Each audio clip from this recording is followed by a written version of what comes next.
Hello everyone, welcome back to my YouTube classes. आज हम new chapter start करने वाले हैं। इस चैप्टर का नाम है एनालॉजी टेस्ट। इस चैप्टर पे आधारित क्वेश्चंस का एक निश्चित फॉर्मेट होता है। इसकी एक डेफिनेशन होती है।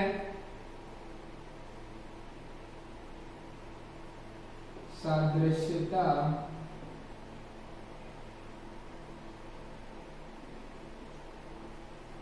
का अर्थ समानता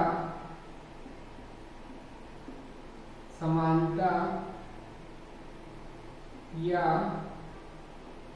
समरूप होता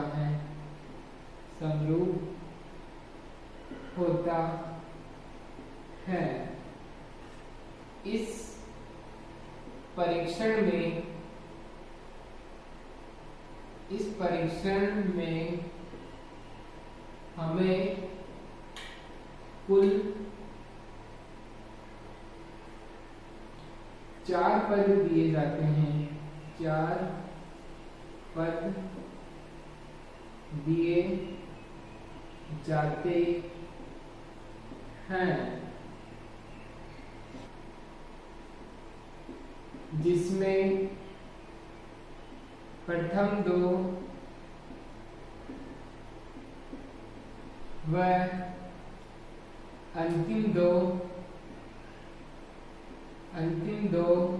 पदों के आपसी संबंध को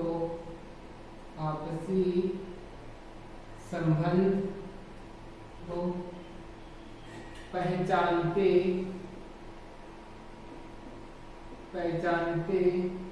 हुए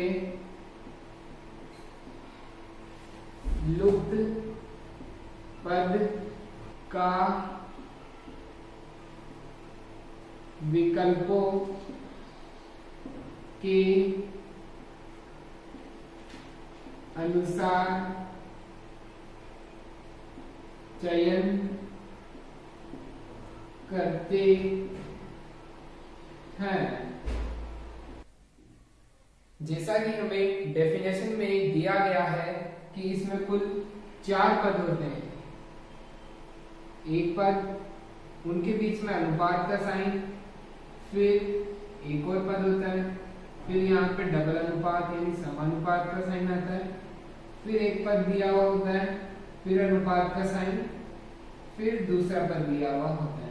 इस तरह से हमें कुल 4 पद दिए जाते हैं और यह पहला दूसरा पद आपस में किसी ना किसी संबंध से रिलेट हुए होते हैं। इसी तरह जो संबंध इन दोनों में होगा वही संबंध इन नेक्स्ट 2 के अंदर होगा। तो यहाँ पर इस प्रकार के क्वेश्चन में मानो यहाँ कोई अल्फाबेट दे रखा है और यहाँ एक दूसरा अल्फाबेट दे रखा है। अब मानो कि इन दोनों के बीच में जो डिफरेंस है 5 का है, तो यहाँ पे जो 2 अल्फाबेट आएंगे उनमें से एक अल्फाबेट आपको दिया हुआ होगा तथा दूसरा आपको ज्ञात करना होगा। तो आप इनका डिफरेंस अगर 5 है तो इन दोनों का डिफरेंस भी 5 होगा। तो इस प्रकार के क्वेश्चन सादृश्य परीक्षण के क्वेश्चन कहलाते हैं। तो मानो यहाँ आपको कोई अल्फाबेट दे रखा है A और यहाँ पे दे रखा है आपको नेक्स्ट अल्फाबेट F, ठीक है। तो इसका स्थानीय मान कितना होता है? 1 पे आता है और ये 6 पे आता है। अब जैसा कि आप देख रहे हो कि इन दोनों का डिफरेंस कितना है, इनका डिफरेंस है 5 का और यहाँ पे लिखा हुआ आ गया आपके G। तो आपको यहाँ का बताना है कि यहाँ पे क्या होगा। तो इनका डिफरेंस 5 का है यानी 1 में 5 जोड़ा तो ये आ गया। तो यहाँ 7 है तो 7 में जब 5 ऐड करेंगे तो कितना आ जाएगा? 12 आ जाएगा। और 12 नंबर पे क्या आता है? 12 पे आता है लंच। तो अब यह जरूरी नहीं है कि यहाँ पर हमेशा कोई अल्फाबेट ही दिया हुआ हो, यहाँ पे कोई अंक भी आ सकता है या शब्द भी आ सकता है। तो इस प्रकार से जो एनालॉजी टेस्ट को कुल 3 भागों में बांटा गया है, वो भाग कुछ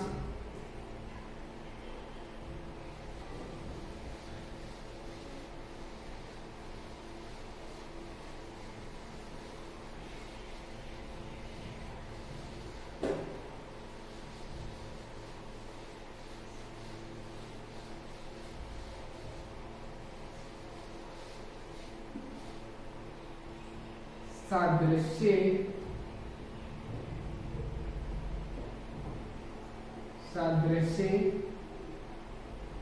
परीक्षण परीक्षण के मुख्य 3 भाग। सादृश्य परीक्षण को हम कुल 3 भागों में विभाजित कर सकते हैं। तो फर्स्ट होगा शब्द सादृश्यता, शब्द सादृश्य। सेकंड होगा अक्षर सादृश्यता एंड थर्ड होगा अंक सादृश्यता। अतः हम फर्स्ट टाइप के क्वेश्चंस लेते हैं। शब्द सादृश्यता का अर्थ है कि इसमें आपको जो 4 पद दिए हुए होते हैं, इन चारों पदों के अंदर क्या आएंगे? शब्द आएंगे। इन चारों पदों में शब्द आएंगे। जैसे कि भारत का क्या है? रुपया। यानी भारत में कौन सी करेंसी चलती है? रुपया करेंसी चलती है। इसी प्रकार समानुपात के इस तरफ लिखा हुआ है अमेरिका।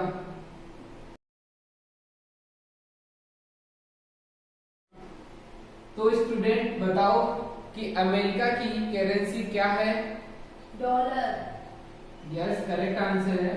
इसका आंसर हो जाएगा डॉलर, क्योंकि भारत की करेंसी रुपया है तो अमेरिका की करेंसी डॉलर होगी।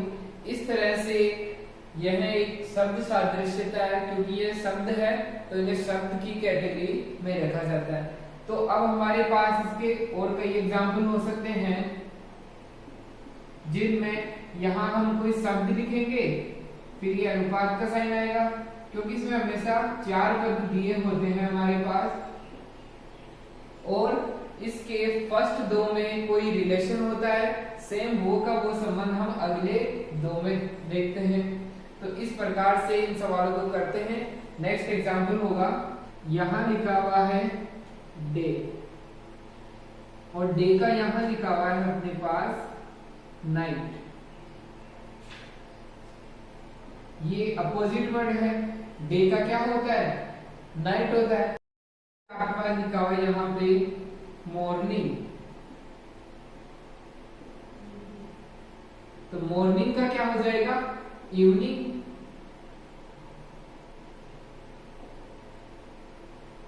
इस तरह से डे का तो क्या हो जाएगा?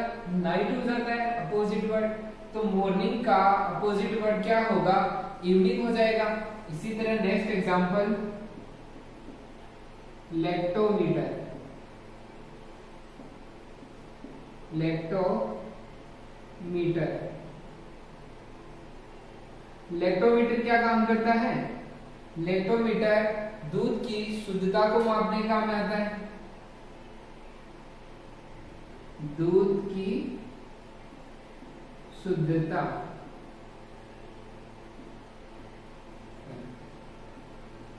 जैसा कि लेक्टोमीटर क्या काम में आता है?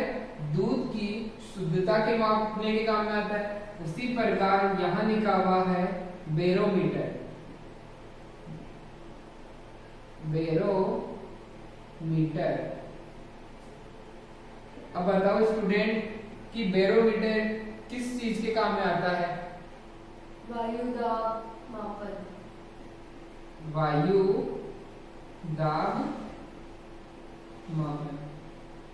यानी लेक्टोमीटर का यूज तो दूध की शुद्धता मापने में किया जाता है, तथा बैरोमीटर का यूज वायु दाब मापने में किया जाता है। इसी प्रकार नेक्स्ट एग्जांपल है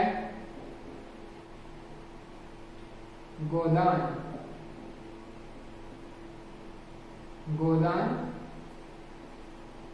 मुंशी प्रेमचंद,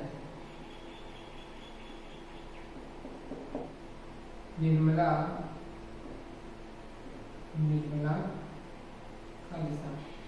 जैसा कि आप क्वेश्चन में देख पा रहे हो कि गोदान और मुंशी प्रेमचंद में क्या रिलेशन है। मुंशी प्रेमचंद की एक कहानी है गोदान, उसी प्रकार ये निर्मला किसकी कहानी है, यह भी मुंशी प्रेमचंद की कहानी है। यहाँ आ जाएगा मुंशी प्रेमचंद। तो इस तरह आपने देखा कि हमें एनालॉजी के क्वेश्चंस को सॉल्व करने के लिए जीके तथा जनरल साइंस तथा हिंदी का ज्ञान होना चाहिए। इसलिए हमें इन सब्जेक्ट की तैयारी करनी चाहिए तथा सेल्फ स्टडी करनी चाहिए ताकि हम इस प्रकार के सवालों को आसानी से कर सकें। इसमें जरूरी नहीं है कि हमेशा इन्हीं में से पूछे, यह करंट में से भी क्वेश्चन बना लेता है कि आज ये कोई घटना हुई तो यह इस दिन कौन सी घटना हुई। अब नेक्स्ट क्वेश्चन करते हैं।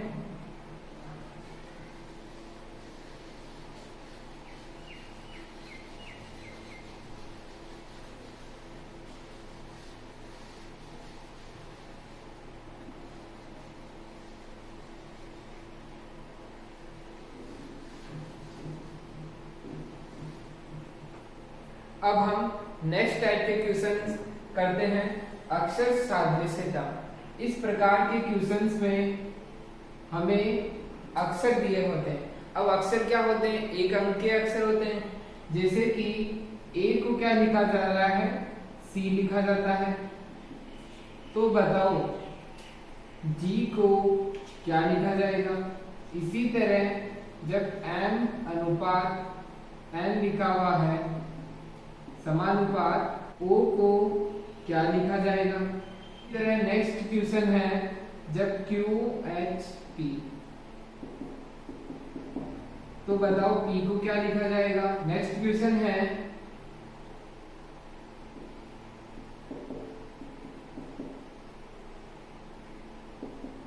तो बताओ यहाँ क्या आएगा। नेक्स्ट क्वेश्चन c अनुपात e, तो बताओ यहाँ क्या आएगा। नेक्स्ट क्वेश्चन k अनुपात q अनुपात समानुपात i अनुपात क्या होगा। जैसा कि आप देख रहे हो कि अक्षर सादृश्यता में इस प्रकार के क्वेश्चंस पूछे जाते हैं। अब हम इस प्रकार के क्वेश्चंस को किस प्रकार हल करेंगे। तो हमने देखा था कि जो इस समानुपात का साइन होता है, इसके साइड में जो दोनों अक्षर लिखे हुए होते हैं इनमें एक पर्टिकुलर रिलेशन होता है। तो हम पहले इनके स्थानीय मान लिखेंगे 1 और 3। अब जैसा कि हमें दिख रहा है कि इसमें क्या हुआ है कि +2 करने पर c आ गया।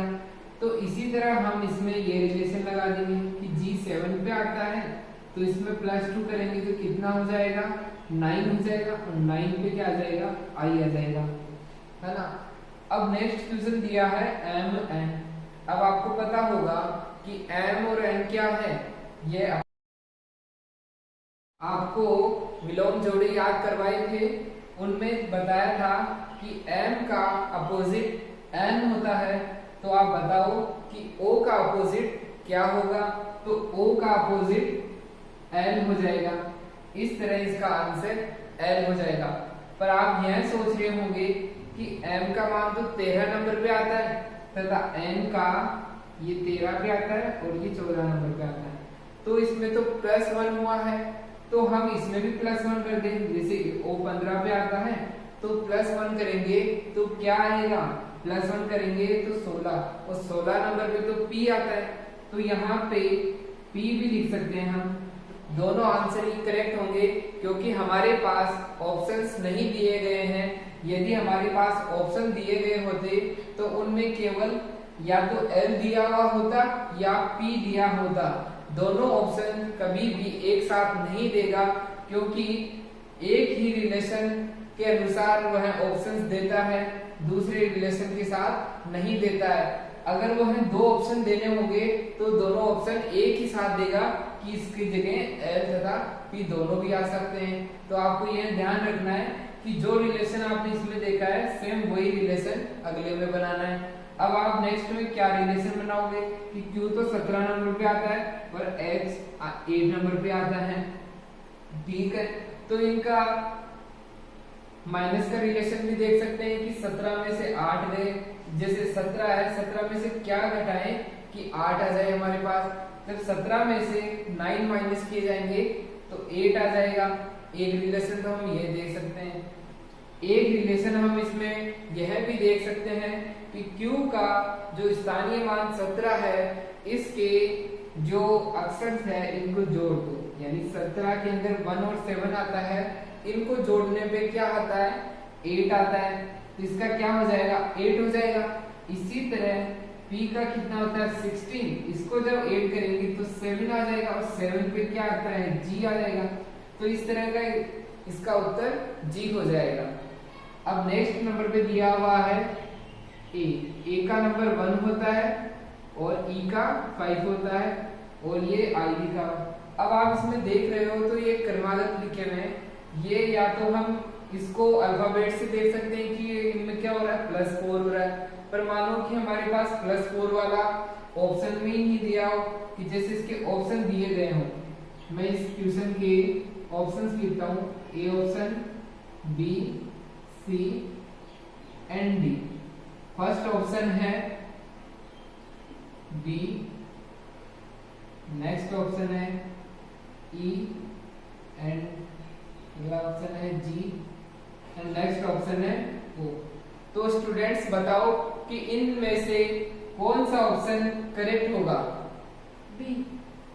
बी ऑप्शन, हमारे स्टूडेंट बता रहे हैं कि बी ऑप्शन होगा। अब हम इसको चेक करके देखते हैं कि क्या बी ऑप्शन करेक्ट है।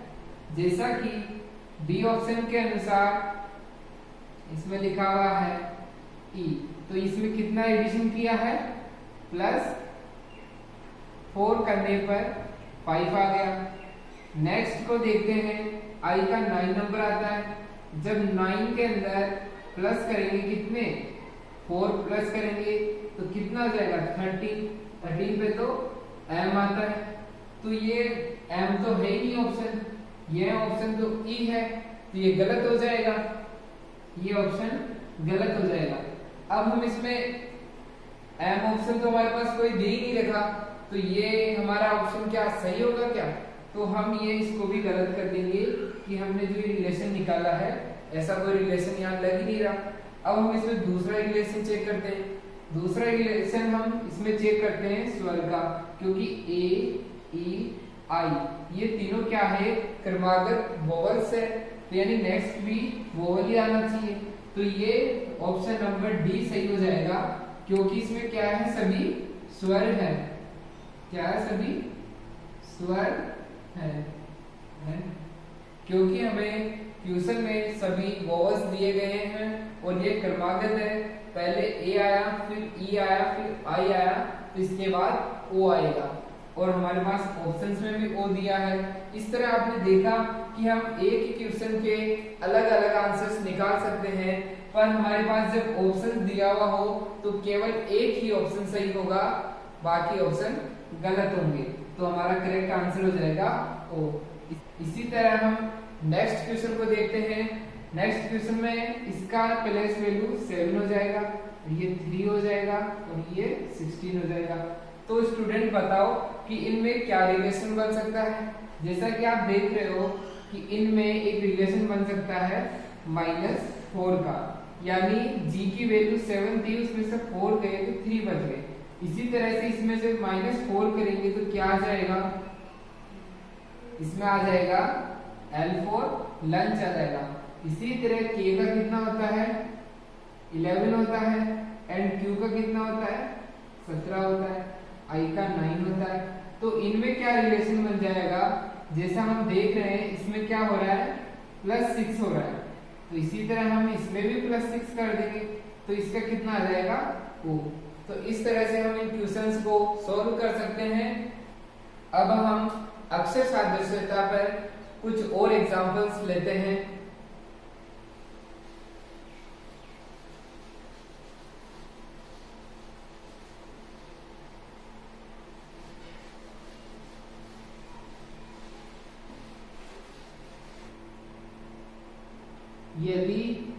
किंग को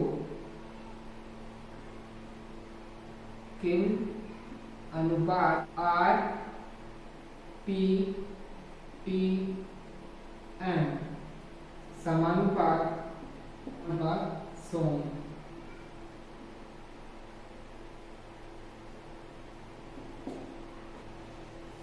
तो इस प्रकार के क्वेश्चंस को हल करने के लिए हमने स्टार्टिंग में देखा था कि जो फर्स्ट वाले दो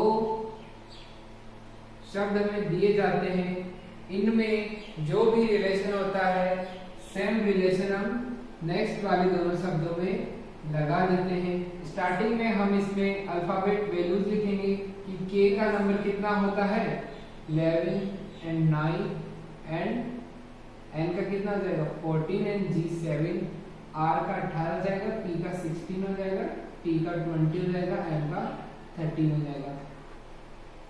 अब हम इन स्थानीय मानों की सहायता से इनमें कोई रिलेशन फाइंड करेंगे। अब जैसा कि आप देख पा रहे हो कि ये फर्स्ट नंबर पे लिखा हुआ है, इसका अपोजिट वर्ड क्या होता है? तो हम अपोजिट वर्ड k का अपोजिट वर्ड क्या होता है p होता है। तो k का अपोजिट कहाँ पे लिखा हुआ है? इस पे सेकंड नंबर पे लिखा हुआ है, यानी फर्स्ट का अपोजिट सेकंड नंबर पे लिखा हुआ है। इसी तरह आप देखो कि i का अपोजिट क्या होता है? i का अपोजिट क्या होता है? r होता है, जो कि फर्स्ट नंबर पे लिखा हुआ है, यानी फर्स्ट का अपोजिट सेकंड पे और सेकंड का अपोजिट फर्स्ट नंबर पे लिखा हुआ है। इसी तरह अब आगे वाले को देखते हैं तो नेक्स्ट का अपोजिट वर्ड n का अपोजिट वर्ड क्या होता है? m होता है, यानी सेकंड का अपोजिट यानी थर्ड का अपोजिट फोर्थ नंबर पे लिखा हुआ है, थर्ड का अपोजिट फोर्थ नंबर पे लिखा हुआ है। इसी तरह फोर्थ का अपोजिट थर्ड नंबर पे लिखा हुआ है। तो इसी तरह हम इसको भी अपोजिट वर्ड की सहायता से कर सकते हैं। तो s का अपोजिट कितना हो जाएगा? s का हो जाएगा h एंड o का अपोजिट क्या हो जाएगा? अब o सेकंड पे है, जिसका अपोजिट फर्स्ट पे लिखेंगे l। इसी तरह n का अपोजिट फोर्थ नंबर पे लिखेंगे m। इसी तरह g का अपोजिट थर्ड नंबर पे लिखेंगे, तो इसका अपोजिट हो जाएगा t। तो इसका आंसर हो जाएगा ये।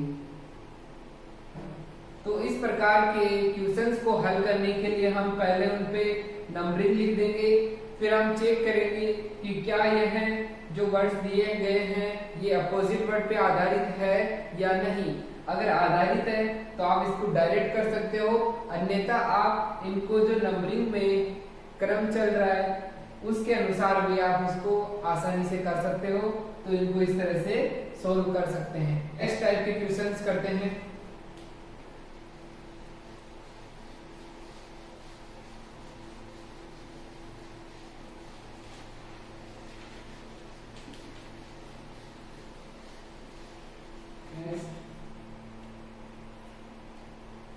अंक सादृश्यता, अंक सादृश्यता।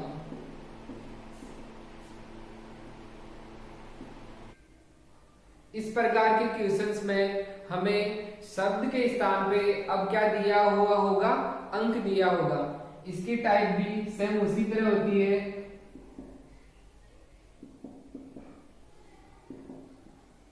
अब हमारे पास यहाँ पे कोई अल्फाबेट दिया हुआ नहीं होगा, यहाँ पे हमारे पास कुछ नंबर या अंक लिखे होंगे, जैसे यहाँ 2 और 3 लिखा हुआ है और यहाँ पे लिखा हुआ है 19। तो बताओ कि यहाँ पे क्या आएगा? अब हमें नंबर्स का बारे में पता होना चाहिए कि ये 2 नंबर है और ये 3 नंबर है। अब हम इस पे प्लस का लगाते हैं कि इसमें क्या हो रहा है कि यहाँ +1 हो रहा है, ठीक है। तो यहाँ +1 हो रहा है तो हम यहाँ पे भी +1 कर देंगे, ठीक है। तो +1 के अनुसार तो हमारा आंसर क्या आ जाएगा? 20 आ जाएगा। पर यहाँ पर आपको ऑप्शन दिए गए हैं A, B, C, D। अब इन ऑप्शंस में आपके पास एक तो लिखा हुआ है 19, एक लिखा हुआ है 21, एक लिखा हुआ है 22, एक लिखा हुआ है 23, यानी इसमें 20 कोई ऑप्शन ही नहीं लिखा हुआ। तब आप क्या इसमें +1 वाला रिलेशन लगा सकते हो। अब आप यह रिलेशन नहीं लगा सकते, तो अब आप सोचो कि इसमें अपन कौन सा रिलेशन लगा सकते हैं। तो जैसा कि हम देख पा रहे हैं कि यहाँ पे हम +1 का रिलेशन तो नहीं लगा पा रहे, अब हम इस रिलेशन को तो हटा देते हैं। अब ये रिलेशन कुछ काम का नहीं है। अब हमें अंकों के बारे में कुछ साधारण टर्म्स मालूम होनी चाहिए कि ये नंबर सम संख्या है या विषम संख्या है, तो हम उसके अनुसार इनके आंसर देने की करेंगे। तो ये दो तो क्या है, सम संख्या है, और ये एक विषम संख्या है। तो ये कौन सी संख्या है, विषम संख्या है।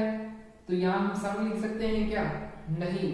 जैसा कि आपको बताया था कि ये क्या है, सम संख्या है और ये विषम है, तो यहाँ पे सम आनी चाहिए, फिर विषम संख्या यहाँ का हम ऑप्शन लगा सकते थे। फिर यहाँ पे ये जो ऑप्शन है यहाँ पे पहले गलत लिखा हुआ है, यानी ये विषम संख्या है, तो हम इसको नहीं कर सकते। अब आपको सम संख्या का तो फैक्टर देखा, तो सम संख्या का फैक्टर तो इसमें नहीं लग पाया, सम संख्या का तो इसमें गलत हो गया। अब हम इसमें नेक्स्ट चेक करेंगे प्राइम नंबर का।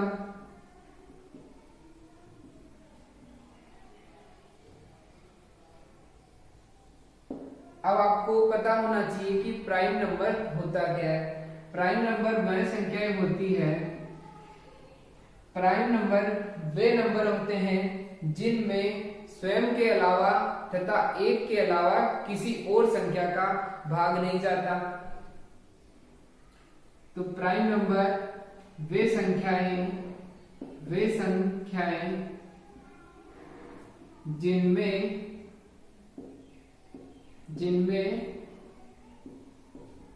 स्वयं के अलावा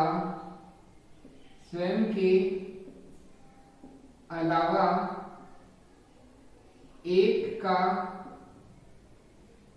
भाग जाता है, अन्य किसी से विभाजित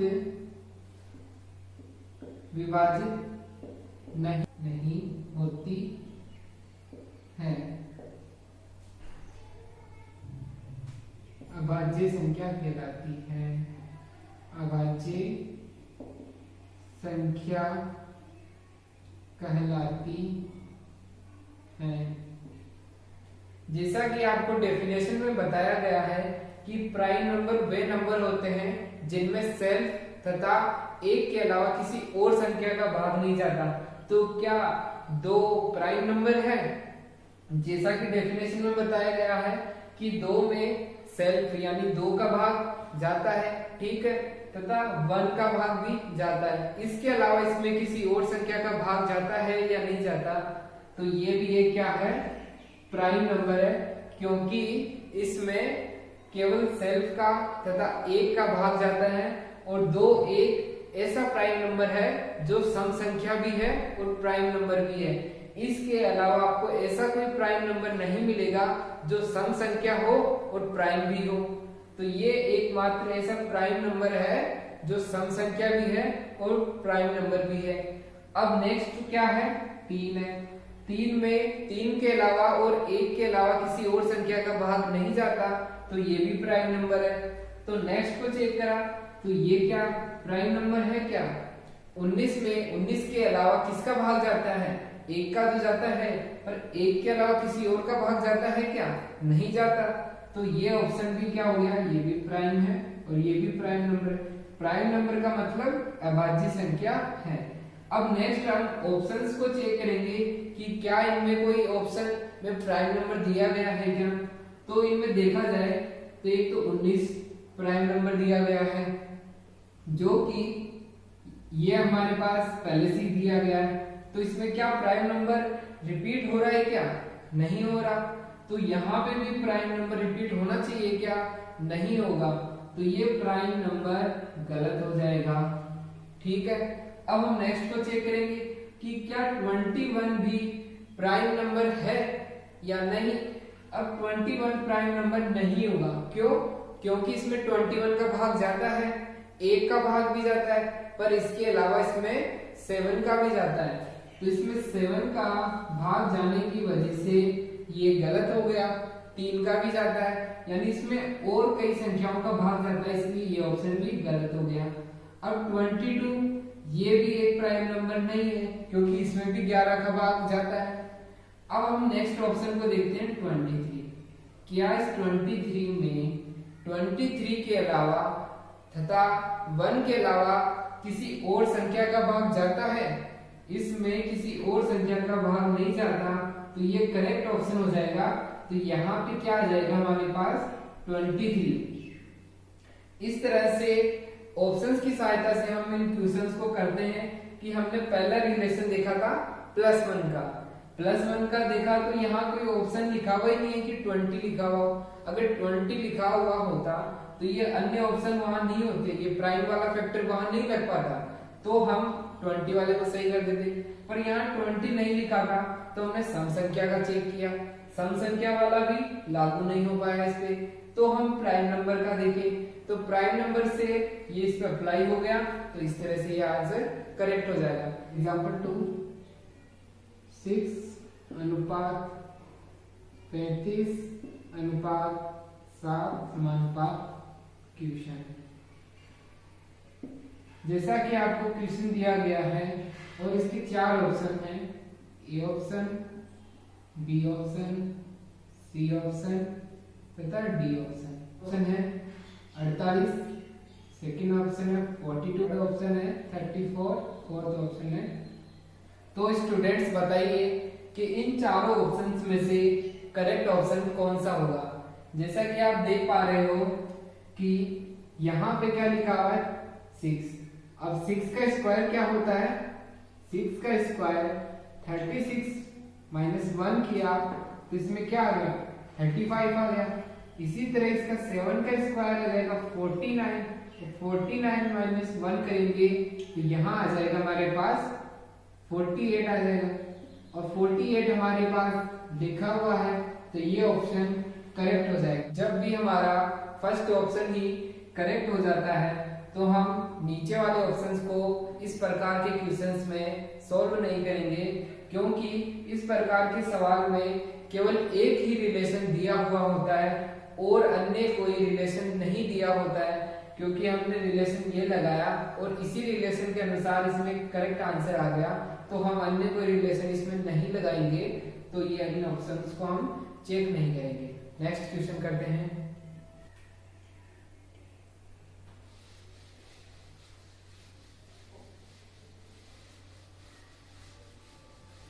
नेक्स्ट क्वेश्चन है 5:124 समानुपात 7:। क्वेश्चन। अब हमारे पास ऑप्शन है A option, B option, C option and D option. तो फर्स्ट ऑप्शन है 124, 243, 343, 342। जैसा कि आपको ऑप्शंस दिए गए हैं, आपको बताना है कि इन चारों में से कौन सा ऑप्शन करेक्ट होगा। अब आप इन डिजिट्स को देख रहे हो तो इनमें आपको कौन सा रिलेशन दिख रहा है। अब आपको इस तरह के सवाल को करने के लिए आपको स्क्वायर और क्यूब याद होने चाहिए, तो आप डायरेक्ट देख पाओगे कि 5 का क्यूब कितना होता है 125 होता है, पर यहाँ 124 है, यानी 5 के क्यूब में से 1 माइनस कर लिया, तो 7 के क्यूब में से जब 1 माइनस करेंगे तो क्या बचेगा हमारे पास। अब 343 में से जब 1 माइनस करेंगे तो 342 आंसर आ जाएगा। इस तरह से हमें स्क्वायर तथा क्यूब याद होने चाहिए ताकि हम इस प्रकार के सवालों को डायरेक्ट कर सके। नेक्स्ट क्वेश्चन करते हैं। नेक्स्ट